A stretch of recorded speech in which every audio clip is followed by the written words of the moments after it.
আসসালামু আলাইকুম এভরিওয়ান, আশা করছি সকলে ভালো আছেন। আমাদের আজকের রেসিপি তালের বড়া পিঠা রেসিপি। তালের বড়া পিঠা তো আমরা অনেকেই খেয়েছি, কিন্তু এরকম পদ্ধতিতে কি কখনো খেয়েছেন? যদি না খেয়ে থাকেন তাহলে আজকের রেসিপিটি সম্পূর্ণ আপনার জন্য। একদম ভিন্ন স্বাদের নতুন একটা পদ্ধতিতে আপনাদের তালের বড়া পিঠা রেসিপি শেয়ার করতে চলে এসেছি। আশা করছি আপনাদের সকলের কাছে ভালো লাগবে এবং সহজ লাগবে। আমাদের আজকের সহজ রেসিপি আপনাদের সকলের কাছে ভালো লাগলে অবশ্যই আমাকে একটু ভালোবাসা দিয়ে যাবেন। আর এই পিঠা তৈরি করতে কিন্তু আহামরি কোনো কিছু লাগবে না, শুধুমাত্র ঘরে থাকা উপকরণ দিয়ে কিন্তু তৈরি করে নিতে পারবেন। এখন যেহেতু তালের সিজন না, তারপরেও আমি তালের পিঠা তৈরি করে দেখাচ্ছি, আপনার সামনেই কিন্তু তৈরি করে নিতে পারবেন, ঠিক আছে।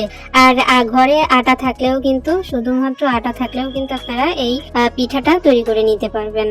তো যাই হোক, কথা না বাড়িয়ে চলে যাচ্ছি আমাদের মূল রেসিপিতে। তো তালের বড়া পিঠা তৈরি করার জন্য প্রথমে আমি একটা বোলে দিয়ে দিচ্ছি 2 কাপ। মেজারমেন্ট কাপ দিয়ে মেপে নিচ্ছি হলো 2 কাপ আটা। আপনারা চাইলে এখানে আটার পরিবর্তে ময়দাটাকেও কিন্তু ব্যবহার করতে পারবেন। তারপরে এখানে দিয়ে দিব হাফ কাপ চালের গুঁড়ি। চালের গুঁড়ি যদি না থাকে তাহলে হাফ কাপেরও হাফ আপনারা সুজিটাকেও কিন্তু এখানে ব্যবহার করে দিতে পারেন, ঠিক আছে। তারপরে এখানে স্বাদ অনুযায়ী দিতে হবে হলো মিষ্টি অর্থাৎ চিনি। আমি হাফ কাপ দিয়েছি, আপনারা চাইলে একটু কম বেশি করে দিতে পারেন। তারপরে এখানে দিয়ে দিব হাফ কাপ নারকেল কোড়া। অবশ্যই নারকেল কোড়াটা কিন্তু ব্যবহার করবেন।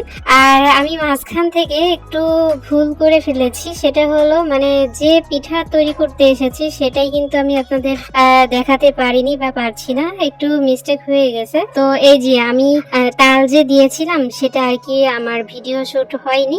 তো আমি এই যে কাপটা দেখিয়ে দিচ্ছি, যে আমি যে কাপ মেপে আটা নিয়েছিলাম সেই কাপেরই কিন্তু 1 কাপ আমি তালের রস নিয়েছিলাম। তালের রস নিয়ে তারপরে আমি সামান্য একটু লবণ দিয়ে তারপরে এখানে খুব সুন্দর করে আমি আটাটাকে আর কি মেখে নিব। তো আপনাদের মেজারমেন্ট কাপটা আমি দেখিয়ে দিলাম। আর দেখতে পাচ্ছেন কাপে কিন্তু কিছুটা তালের রস কিন্তু এখনো লেগে আছে। তো ভাবলাম যে এটাই দেখিয়ে দিই, যেহেতু আমি দেখাতে পারিনি যে তাল দিয়েছি কতটুকু।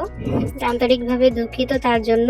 তো অবশ্যই একটু ভুল ত্রুটি মাফ করে দিবেন, ঠিক আছে। তো যাই হোক, আমি সমস্ত উপকরণ দিয়ে আমি খুব সুন্দর করে একটা চেপে খুব সুন্দর করে একটা ডো তৈরি করে নিয়েছি। আর ডোটা দেখতে পাচ্ছেন একদম রুটি যেরকম বানানো হয়, যে এরকম ডো দিয়ে সেরকম একটা ডো তৈরি হয়েছে। তো এরকম যখন ডোটা হয়ে যাবে একটু চেপে মেখে নিবেন। আগে তালের রস দিয়ে আগে খুব সুন্দর করে মেখে নিবেন, ঠিক আছে। তারপরে এখানে আমি দিয়ে দিব হলো হাফ কাপ লিকুইড দুধ। অবশ্যই দুধটা আমার জাল করে একদম ঠান্ডা করে রাখা দুধ দিয়ে আমি খুব সুন্দর করে আবারও খুব সুন্দর করে এখানে মেখে নিতে হবে। মেখে তারপর পিঠার বেটা যেরকম হয় সেরকম ভাবে আর কি তৈরি করে নিতে হবে, ঠিক আছে। তো মাখতে আমার আরো সামান্য একটু দুধ থেকে গেছিল, তো সেটুকু আমি এখানে দিয়ে আবারও খুব সুন্দর করে এখানে মেখে একদম পারফেক্ট একটা বেটার কিন্তু আমি তৈরি করে নিয়েছি। একদম সুন্দর একটা বেটার কিন্তু তৈরি হয়েছে, ঠিক আছে, পিঠার জন্য একদম পারফেক্ট। তো দেখতে পাচ্ছেন আমাদের পিঠার বেটারটা যখন রেডি হয়ে গেছে তখন আমি চলে এসেছি হলো চুলায় একটা কড়াই বসিয়ে দিয়ে প্রথমে গরম করে নিয়েছিলাম। তারপর এখানে পরিমাণ মতো তেল দিয়ে গরম করে নিতে হবে। তেলটা যখন পর্যাপ্ত পরিমাণে গরম হয়ে যাবে তখন এখানে ছোট ছোট করে আমি এইখানে বড়া আকৃতি করে তেলের মধ্যে ছেড়ে দিচ্ছি।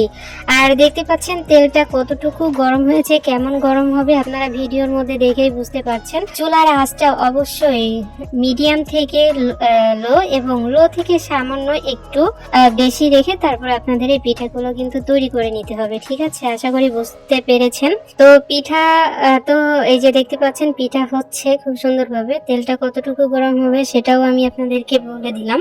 আর প্রথমে আরেকটা কাজ করে নিতে পারেন, প্রথমে 1-2টা পিঠা দিয়ে তারপর তৈরি করে নিতে পারেন। তারপর দেখবেন যে পিঠার জন্য তেলটা একদম পারফেক্ট ভাবে কিন্তু গরম হয়ে গেছে। তারপর বাকি পিঠাগুলো কিন্তু আপনারা এখানে ছেড়ে দিতে পারেন, ঠিক আছে। তো পিঠা দেখতে পাচ্ছেন কথা বলতে অনেকটা দূর চলে এসেছি। পিঠা কিন্তু জাস্ট 1 মিনিটের আগেই কিন্তু আপনাদেরকে একটু নেড়ে চেড়ে নিতে হবে। যেহেতু আমি এখানে লিকুইড দুধ ব্যবহার করেছি সেহেতু মানে পিঠা সবগুলো দেওয়ার পর মানে এক ধাপে যতটুকু হয় ততগুলো পিঠা দিয়ে জাস্ট 1 মিনিটেরও আগে আপনাদেরকে নেড়ে চেড়ে তারপরে ভেজে কালার করে নিতে হবে, ঠিক আছে।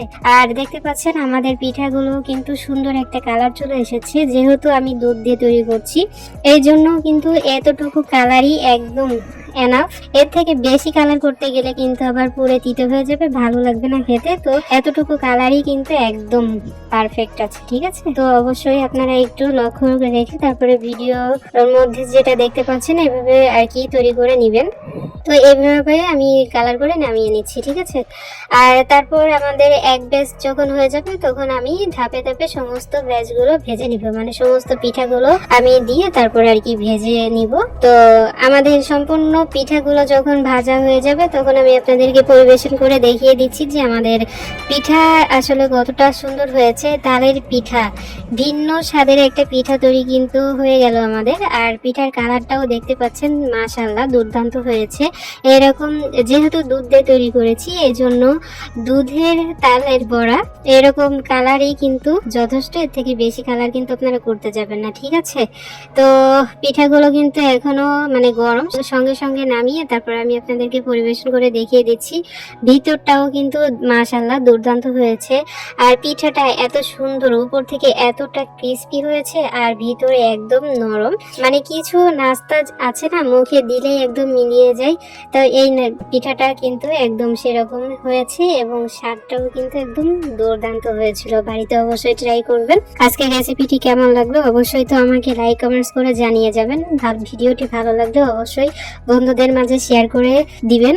আর অবশ্যই আমাকে কমেন্টস করে জানাবেন যে কি কোথা থেকে আমার ভিডিওটি দেখলেন, ঠিক আছে।